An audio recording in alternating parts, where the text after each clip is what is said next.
दी short hand की daily dictation class में आप सभी का स्वागत है।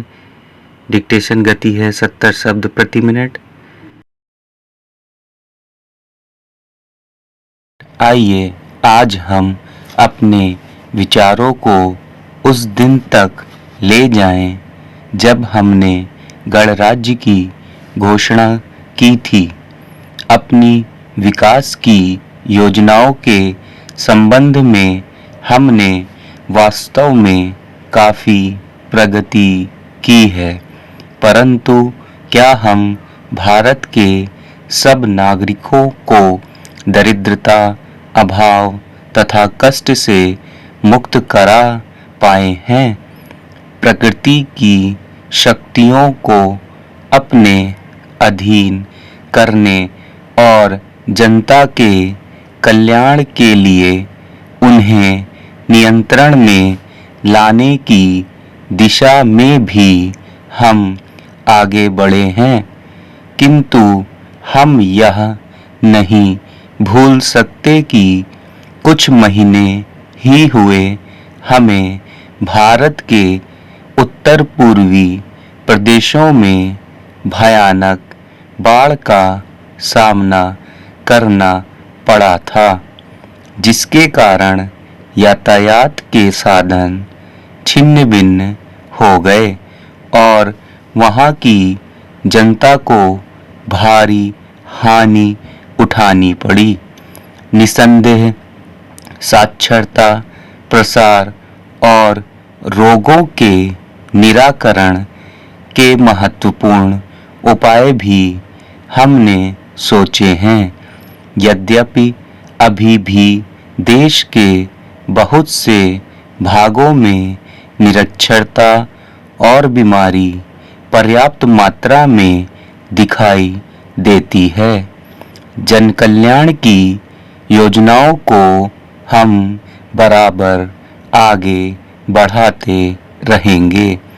यह हमारा दृढ़ संकल्प है, इसमें संदेह नहीं किया जा सकता। इन योजनाओं के पूरे होने के संबंध में जो प्रयास अब तक किया गया है, उससे भी हमें असंतुष्ट नहीं होना चाहिए। फिर भी जो कुछ अब तक किया जा सका है, यदि वह बहुत चमत्कारी नहीं दिखता, तो उसका कारण यह है कि अभी निर्माण कार्य जारी है और समाप्त नहीं हुआ है। राष्ट्र के निर्माण में समय की आवश्यकता होती है। आज हमारा गणराज्य दिवस है और भारत जैसे प्राचीन राष्ट्र के इतिहास में 5-7 वर्ष की अवधि तक स्वल्पकाल है। आइए अब हम विगत वर्ष की घटनाओं पर नजर डालें और यह देखें कि विकास के कार्यों और निर्माण योजनाओं की दिशा में हम कहां तक आगे बढ़ सके हैं।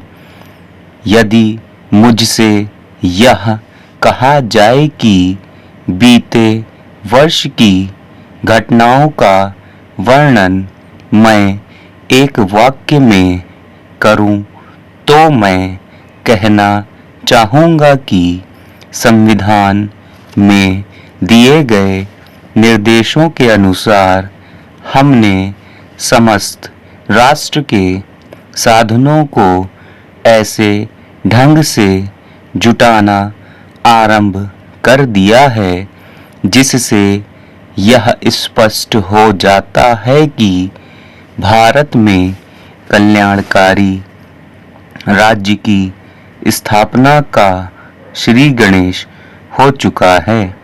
पिछले वर्षों में हमने जो संकल्प और दावे किए थे, अब वे मूर्तिमान होने लगे हैं। इसलिए अब यह समझना कठिन नहीं है कि राष्ट्र किधर जा रहा है और आगामी 10 या 15 वर्षों में हम किस स्थिति में होंगे। महान नदी घाटी योजनाओं पर कार्य बराबर जारी है।